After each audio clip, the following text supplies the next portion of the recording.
Demokrasi adalah dari rakyat, oleh rakyat, dan untuk rakyat.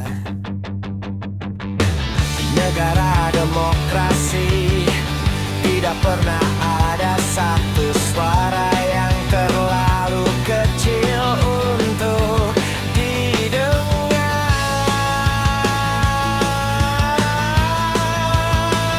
Karena setiap suara memiliki arti yang sama.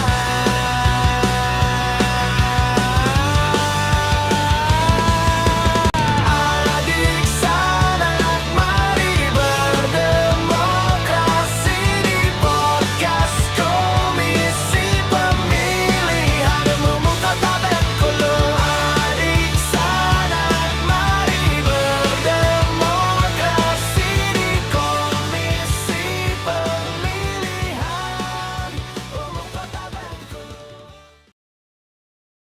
Assalamualaikum warahmatullahi wabarakatuh. Selamat datang di podcast KPU Kota Bengkulu, ruang bincang tempat kita mengulik berbagai sisi dunia kepemiluan, tentu saja dari narasumber-narasumber yang berkompeten dan berpengalaman di bidangnya. Nah, teman pemilih, kali ini kita akan bahas tema yang seru banget. Kita akan bahas kilas balik sedikit tentang pemilu Pilkada 2024 di Provinsi Bengkulu.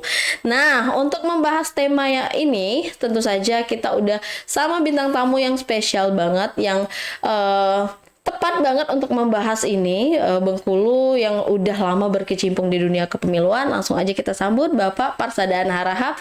Selamat datang Bapak. Terima kasih Penti udah diundang. Terima kasih juga Pak udah berkenan hadir jauh-jauh ya. Terima kasih. Bapak Parsadaan Harahap ini merupakan anggota KPU Republik Indonesia, tepatnya divisi SDM ya Pak. SDM, Organisasi Pendidikan dan Diklat, serta Penelitian dan Pengembangan. Bagian internal ya Pak, lebih tepatnya. Iya.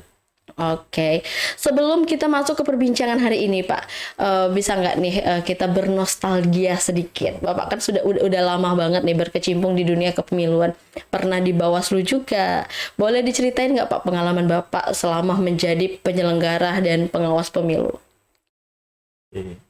Baik ya, selamat sore. Assalamualaikum untuk nonton podcast KPU Kota Bengkulu yang saya hormati dan yang saya banggakan. Jadi memang kalau itu pertanyaannya, saya harus menjawab bahwa memang secara personal saya ini memang setelah menjadi ketua KNPI itu memang menjadi penyelenggara. Jadi sejak di tahun 2003 di KPU Provinsi Bengkulu, kemudian di tahun 2008 terpilih kembali sampai di tahun 2012. Nah, di tahun 2012 itu sebenarnya periode saya itu sampai tahun 2013.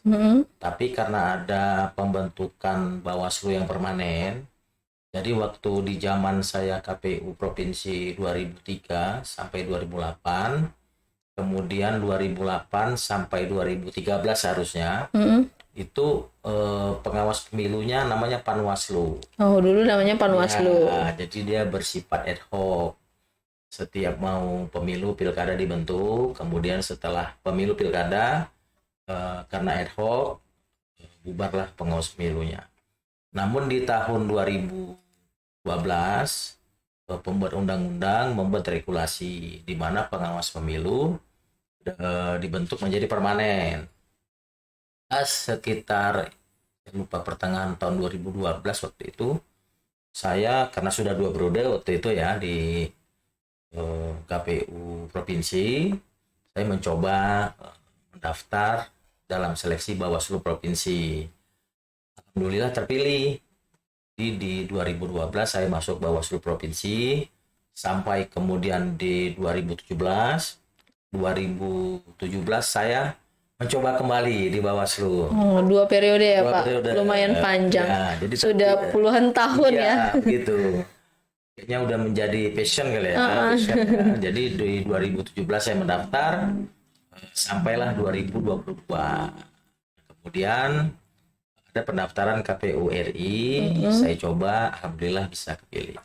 Maka sampai sekarang sejak 2022, jadi kurang lebih 4 tahun saya sudah berada di KPU RI. Jadi memang sejarah penyelenggara pemilunya ya memang panjang ya, luar biasa panjang menurut saya, itu sampai hampir 2 periode di KPU Iya, provinsi, 2 periode di 2 Bawaslu. periode di Bawaslu, sekarang periode pertama di KPU RI. Itu kira-kira gambaran kalau perjalanannya. Oke, menarik sekali. Kilas balik Panjang ya, kilas banget. balik ya. Iya, kilas balik. Kilas balik. Panjang banget pengalamannya ya, Pak. Oke, saat ini Bapak mengemban amanah pada Divisi SDM, Organisasi Pendidikan dan Pelatihan, serta Penelitian dan Pengembangan. Itu kalau boleh tahu Pak, mungkin teman pemilih di rumah masih banyak yang belum tahu nih. Divisi Bapak itu tugasnya apa aja, tugas dan fungsi, dan apa sih divisi itu? Ya, jadi kalau divisi SDM itu memang kalau kita kategorikan itu ada divisi yang internal dan eksternal. Kita memang divisi SDM ini lebih banyak mengurusi jeroannya KPU lah ya. Terkait dengan hal ini lebih konkretnya adalah menyangkut pengelolaan sumber daya manusia. Jadi kalau bicara sumber daya manusia itu meliputi 2 aspek. Ada sumber daya manusia yang disebut komisioner atau anggota KPU. Ada sumber daya manusia yang disebut kesekretariatan. Jadi kalau hierarki dari Jakarta itu sekjen, jajaran sampai sekretaris KPU provinsi dan kabupaten kota. Termasuk juga ada yang disebut badan ad hoc. Jadi badan ad hoc ini memang kita bentuk setiap mau pemilu atau pilkada. Itu di level kecamatan, desa, kelurahan, sampai yang paling ujung levelnya TPS. Dan juga ada sekretariatnya jika memang diperlukan di tingkat kecamatan dan desa, kelurahan. Maka SDM-nya luas sekali, besar sekali. Dan itu kan se-Indonesia harus kita kelola. Di samping tadi mengelola, kita membentuk SDM ini terutama memang melalui seleksi sesuai dengan akhir masa jabatan yang ada di provinsi dan kabupaten, kemudian juga menyeleksi yang badan ad hoc. Itu memang kita bentuk menjelang pelaksanaan pemilu atau pilkada. Dan itu jumlahnya besar sekali yang badan ad hoc itu. Oke, luar biasa sekali ya Pak. Ribuan bahkan puluhan ribu badan ad hoc harus diurusin, pelatihannya ada kayak pelatihannya juga kan Pak? Ya, jadi kalau mengelola itu tentunya aspeknya luas. Mengelola itu kan setelah kita bentuk harus kita kelola. Pertama kita perhatikan, kita pastikan bahwa secara kualitas mereka siap bekerja untuk melaksanakan tugas-tugas dan tanggung jawab yang diberikan. Tentunya ini melalui beberapa bentuk pelatihan, bimbingan teknis, termasuk juga supervisi ya kita lakukan ke teman-teman. Ini kita lakukan secara periodik, terutama yang permanen. Juga kita lakukan melalui apa yang disebut dengan rakornas, rakernis, termasuk upgrading yang sifatnya tematik sesuai dengan kebutuhan tahapan-tahapan yang akan mereka kerjakan. Nah, termasuk juga badan ad hoc kita lakukan juga bintek untuk peningkatan kapasitas, menjaga agar mereka secara kelembagaan bisa menjalankan fungsi sesuai dengan tanggung jawab teknis. Karena kalau yang badan ad hoc ini lebih teknis sifatnya. Jadi PPK punya kewenangan, tanggung jawab, tupoksi yang lebih teknis. Kemudian juga teman-teman di KPPS, termasuk di PPS, termasuk juga sebenarnya ada juga yang merupakan tanggung jawab kita Pantarli. Oh, ada Pantarli juga. Itu untuk pemutahiran data pemilih. Termasuk juga sebenarnya adalah teman-teman yang jadi penyelenggara dan juga itu ad hoc di 128 negara. Oh, Ada yang wilayah luar negeri. yang kita sebut dengan PPLN. Itu juga kita bentuk menjelang pemilu. Jadi dalam dan luar negeri. Luar biasa banget ya Pak untuk wilayah yang luas sekali kayak negara kita ini. Oke, jadi salah banget kalau teman pemilih. Kami banyak menemui nih Pak, banyak kalau lagi sosialisasi itu KPU kerjaannya ngapain aja kalau lagi nggak pemilu, kayak gitu, tetap ngantor atau enggak. Jadi ini jawabannya teman-teman. Salah satu pekerjaan KPU pasca pemilu pilkada ya Pak, masih banyak banget. Oke. Untuk mengelola sumber daya manusia pasti banyak banget tantangan ya Pak. Kira-kira di divisi Bapak tantangan yang paling menonjol gitu Pak, apa itu Pak? Ya memang sebenarnya kalau di setiap divisi pasti punya tantangan sendiri ya. Kalau di SDM ini karena memang sifatnya internal ya ke dalam, di mana nanti memang kualitas SDM yang kita miliki akan sangat menentukan kualitas pekerjaan teman-teman di divisi lain, termasuk teman-teman sekretariat yang memberikan dukungan teknis dan administratif, memberikan fasilitasi kepada komisioner. Ini sangat memang butuh fokus ya dalam pekerjaan, dan memang kita lakukan dengan perencanaan yang matang. Karena memang pemilu ini kan puncaknya kan di hari H ya, pada saat pelaksanaan pemilu. Tapi persiapannya itu kan ada 11 tahapan yang harus kita lalui, dan menurut undang-undang sebelumnya itu, undang-undang yang kita pakai, kita nggak tahu kalau nanti direvisi ya. Nah, kalau belum direvisi itu ada 20 bulan sebelum hari H kita harus sudah melakukan proses 11 tahapan itu. Jadi kalau tidak berubah, maka 2027 kita akan melakukan persiapan tahapan pemilu 2029. Nah, jadi makanya kalau kita bicara soal tantangan-tantangan banyak sekali tentunya, terutama yang saya rasakan itu melakukan perekrutan anggota KPU baik provinsi maupun kabupaten. Karena di internal kita itu ada 11 gelombang. Jadi akhir masa jabatan anggota KPU provinsi dan kabupaten itu tidak serentak. Oh iya betul. Maka kemudian bergelombang-gelombang kita lakukan proses rekrutmennya, mulai dari pembentukan tim sel ya, pengumuman, sosialisasi sampai tahapan seleksi, kemudian pelantikan sampai kita lakukan yang kita sebut dengan orientasi tugas. Itu memang ada sekitar 13 tahapan yang harus kita lakukan. Itu untuk yang permanen. Nah, tantangannya tentunya karena ini dilakukan tidak serentak, maka kemudian karena ini seleksi kan tentunya ada kompetisi. Ya tentu ada dinamika-dinamika yang harus kita kelola dengan baik, dan itu beririsan dengan pelaksanaan tahapan pemilunya sendiri. Makanya memang kalau kita tidak hati-hati bisa memunculkan residu-residu yang mengganggu tahapan pemilu. Kemudian untuk badan ad hoc juga memiliki tantangan juga, karena badan ad hoc ini bersifat non permanen, ya kan? Dia ad hoc, tentu punya tantangan. Yang paling kita rasakan memang merekrut orang-orang yang sesuai dengan spek yang kita inginkan, dari sisi keterampilan, skill, kemudian juga syarat-syarat wajib ya, punya integritas, tidak berpihak kepada kepentingan politik tertentu, termasuk juga syarat umur, syarat kesehatan ya, di mana di periode pemilu 24 kemarin dan pilkada tentunya kita menerapkan syarat yang cukup ketat kepada perekrutan badan ad hoc ini, karena memang di pemilu 2019 yang lalu kita tidak ingin terjadi atau terulang banyaknya misalkan korban ya yang sampai sampai meninggal dunia, karena memang kepadatan pekerjaan dan tanggung jawab yang berat dengan ketatnya tahapan, dan tentunya karena ini penyelenggara pemilu berada di level bawah, bisa jadi tekanannya juga lebih besar, sehingga kita terapkan syarat yang lebih ketat. Kita batasi umur maksimal 55, kemudian kita tetapkan setidaknya 3 syarat yang harus mereka pastikan melalui mekanisme pemeriksaan kesehatan, itu menyangkut penyakit gula, kemudian kolesterol dan tensi atau darah tinggi. Karena kalau di pemilu 19 kemarin, teman-teman yang mendaftar itu cukup menerangkan dalam surat pernyataan pribadi bahwa dia sehat. Gitu. Surat pribadi kita gitu ya. mintakan syarat yang itu diperiksa oleh institusi kesehatan, setidaknya di tingkat puskesmas. Sehingga jelas dia ketika kita rekrut memang betul-betul siap, dan itu memang masih ada juga dalam tanda kutip musibah yang kita hadapi, memang persentasenya lebih sedikit. Kurang. Karena setiap kami sosialisasi pasti ada aja yang nanya nih Pak, gimana sih mau jadi badan ad hoc nanti kalau misalnya anak SMA misalnya, nanti kalau udah cukup umur, udah ini mau daftar jadi PPK, PPS kayak gitu. Kira-kira tadi kan syarat umumnya gitu ya Pak, sehat, ada batasan usia.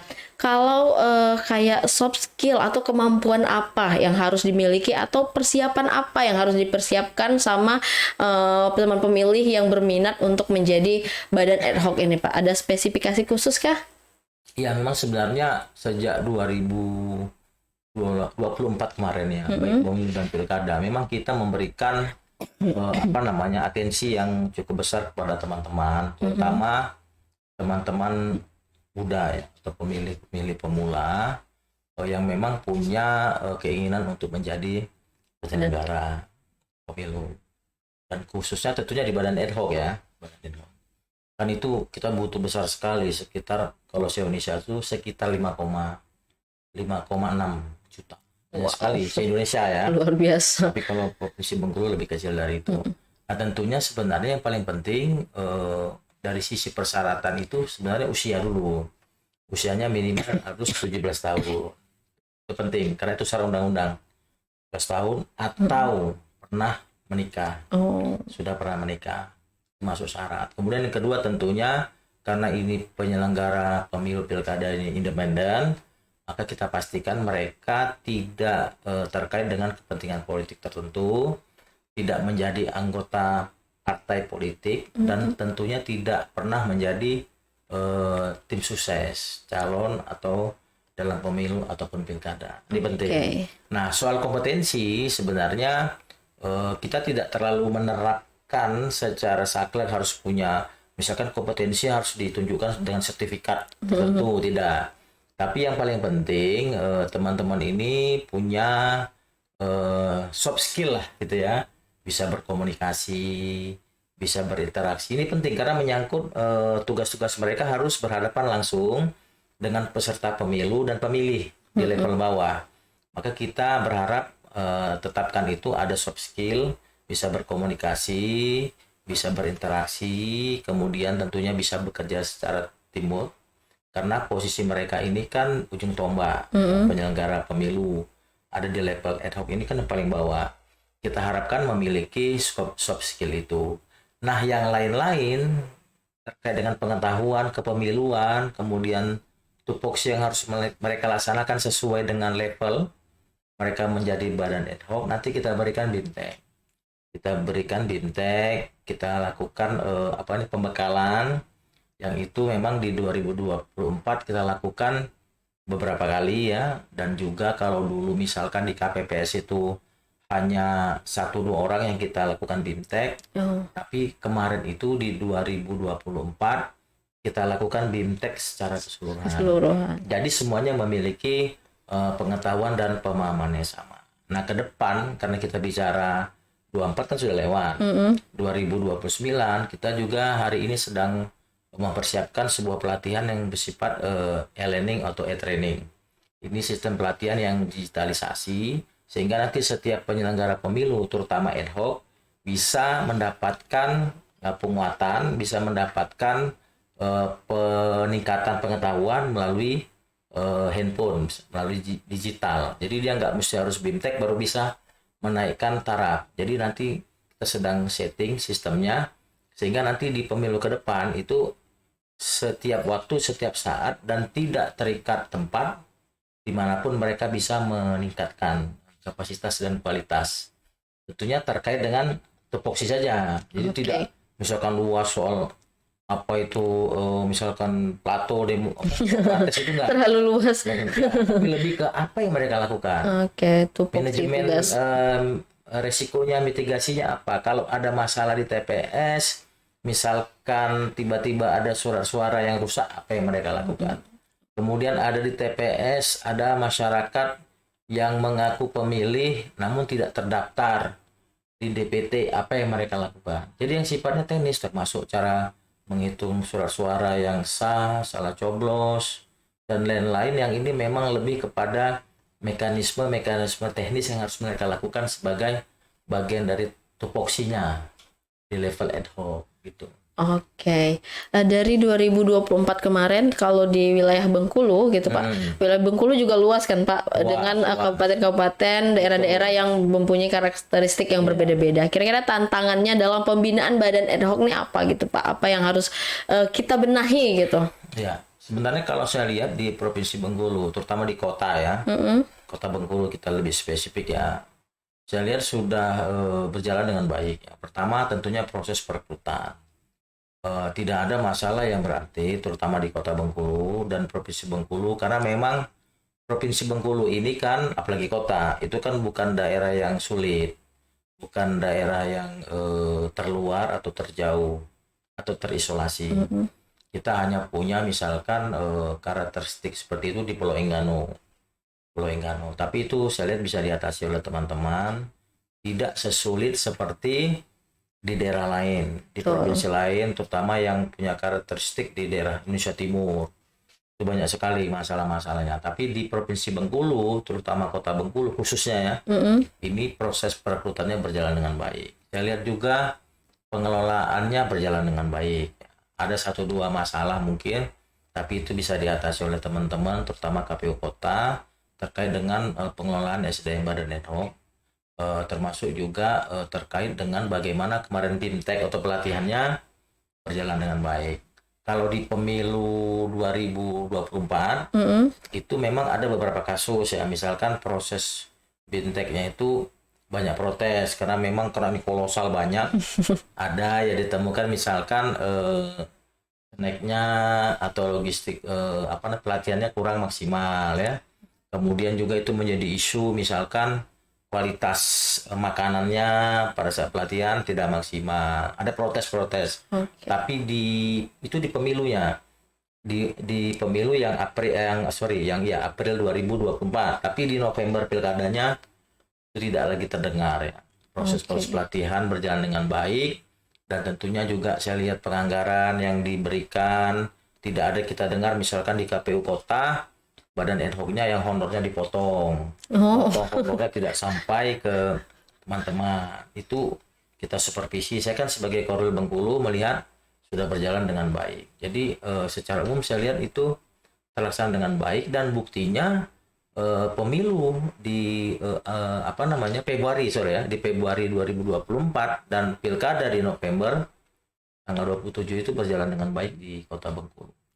Tidak ada masalah, tidak ada pengunduran, tidak ada kendala-kendala berarti, bisa diatasi oleh teman-teman KPU Kota Bengkulu, terutama juga teman-teman Badan ad hoc-nya. Saya memberikan apresiasi kepada mereka karena sudah melaksanakan tugas dengan baik, termasuk juga sekretariat ya KPU Kota Bengkulu yang juga sudah bekerja secara maksimal memfasilitasi semua kebutuhan komisioner dan jajaran KPU Kota Bengkulu.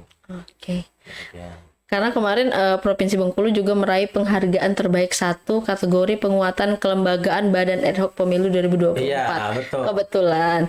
Dan ini Iya. sesuai sama divisi Bapak ya. Iya. Divisi SDM. Iya. Luar biasa. Semoga nanti 2029 bisa dapat lagi, lebih baik lagi ya, Pak. Mudah-mudahan.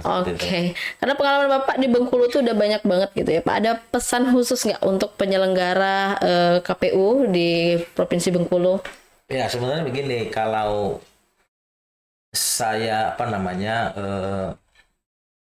melihat bahwa memang penyelenggara KPU ya, baik provinsi maupun kabupaten kota, termasuk Kota Bengkulu itu kan masa kerjanya sampai tahun 2028 kalau saya nggak salah. Iya, betul, Pak. 2029 ada, tapi 2028 sih.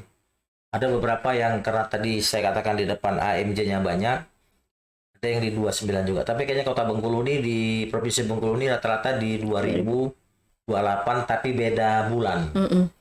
Beda bulan. Ingat saya itu di Provinsi Bengkulu, kota yang duluan dibentuk bersama 7 kabupaten.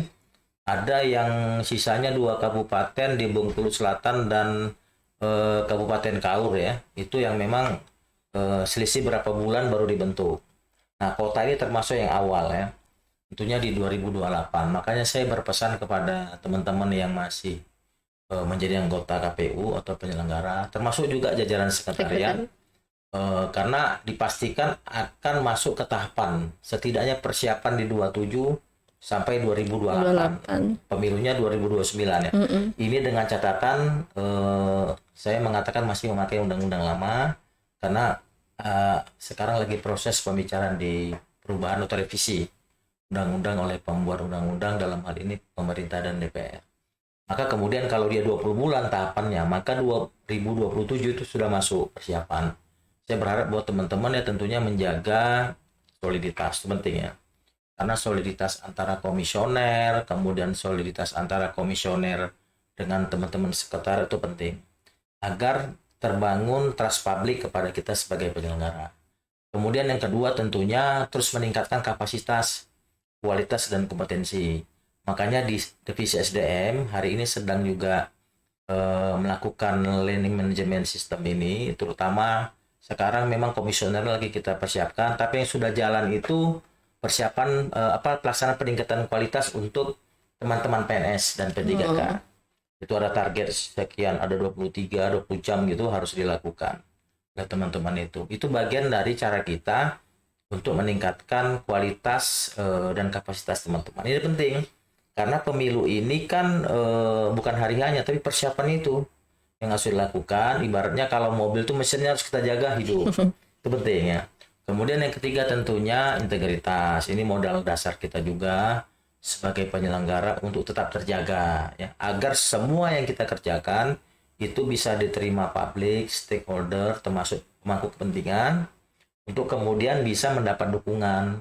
Karena pemilu ini atau pilkada tidak bisa kita kerjakan hanya sendiri sebagai lembaga penyelenggara. Betul. Harus mendapat supporting, dukungan dari para pihak, terutama tentunya pemilih sendiri, kemudian juga peserta pemilunya partai politik, dan tentunya stakeholder ya. Itu wajib berkolaborasi untuk mewujudkan ya, pemilu. Makanya peningkatan kapasitas SDM ini terus kita lakukan dan kita jaga seiring dengan merawat juga integritas kita, profesionalitas kita sebagai penyelenggara. Ini penting sekali. Pesan saya kepada teman-teman karena periodisasinya masih panjang kan. Kalau kami di RI ini kan habis 2027. Nah, teman-teman ini masih lanjut sampai 2028 setidaknya di Provinsi Bengkulu. Seperti itu. Oke. Terakhir nih Pak, harapan untuk masyarakat Bengkulu nih untuk pemilu ke depan. Tentunya kan pemilu ini kan hajatan kolosal ya. Pemilu ini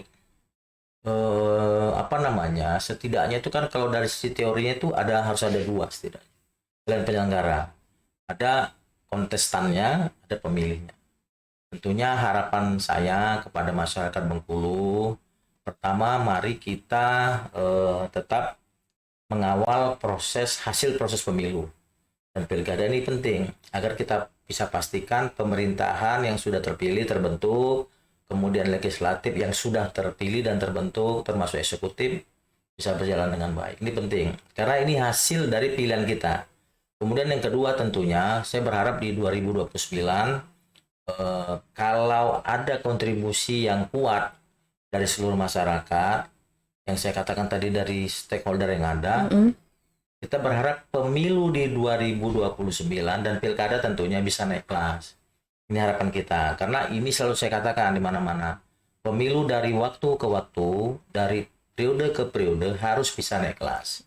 Ini penting untuk menjaga kualitas demokrasi itu sendiri dan dampak dari demokrasi. Karena demokrasi ini sebenarnya bukan saat pemilihannya sebenarnya, tapi setelah pemilihan. Apakah yang terpilih itu benar-benar yang terbaik? Nah, kemudian terutama kepada pemilih pemula, ini perlu saya pesankan, di DPT nasional kita pemilih pemula itu yang nanti akan menentukan hak pilihnya, itu masuk dalam pemilih yang milenial ya. Itu besar sekali itu, hampir 40% dari total DPT kita. Ini akan sangat menentukan arah demokrasi. Makanya saya berharap kepada adik-adik kita yang masih kemudian muda ini benar-benar bisa menjadi pemilih yang cerdas. Pemilih yang terus mengedukasi dirinya.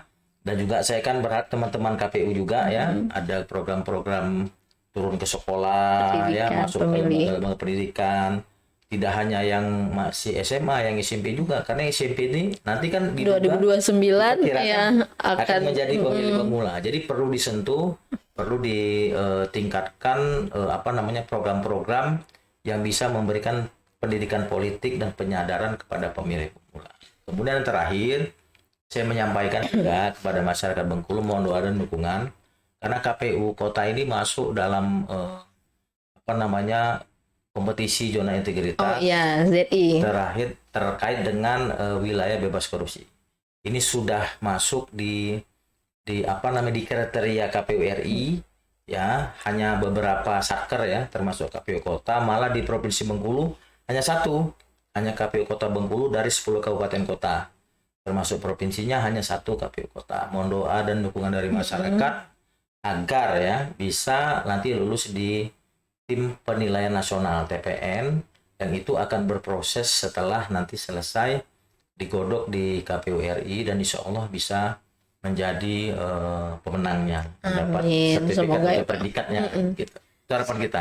Amin. Kan doa masyarakat penting kan? Betul, Karena nanti dukungan. ada juga nanti pengecekan apakah benar yang disampaikan KPU Kota bahwa mereka sudah profesional, mereka sudah akuntabel, mereka sudah bekerja secara maksimal. Itu nanti dicek juga tuh ke stakeholder yang ada, termasuk pemangku kepentingan, media, jurnalis, nanti dicek. Nah, ini harapannya karena di Bengkulu hanya satu yang dimasuk dalam nominasi, agar mendapat dukungan dari seluruh Masyarakat, teman Bengkulu. pemilih di rumah. Demikian. Amin. Terima kasih ya Bapak, Sama-sama, kepada Desi. Bapak Persadaan Harahap atas waktu, ilmu, pengalaman, dan wawasan barunya. Semoga bermanfaat untuk teman pemilih di rumah, dan untuk saya juga sangat bermanfaat. Dan untuk teman pemilih di rumah, jangan lupa bahwa KPU Kota Bengkulu itu ada yang namanya Rumah Pintar Pemilu, wadah edukasi masyarakat yang terbuka untuk umum. Jadi untuk masyarakat, untuk teman pemilih di rumah, terutama pemilih pemula yang ingin belajar tentang dunia kepemiluan, demokrasi, bisa datang ke Rumah Pintar Pemilu yang ada di KPU Kota Bengkulu. Bisa langsung daftarkan diri di Instagram KPU Kota Bengkulu. Dan selain itu, KPU Kota Bengkulu juga menghadirkan inovasi aplikasi namanya SeaPoint, sistem pelayanan yang terintegrasi.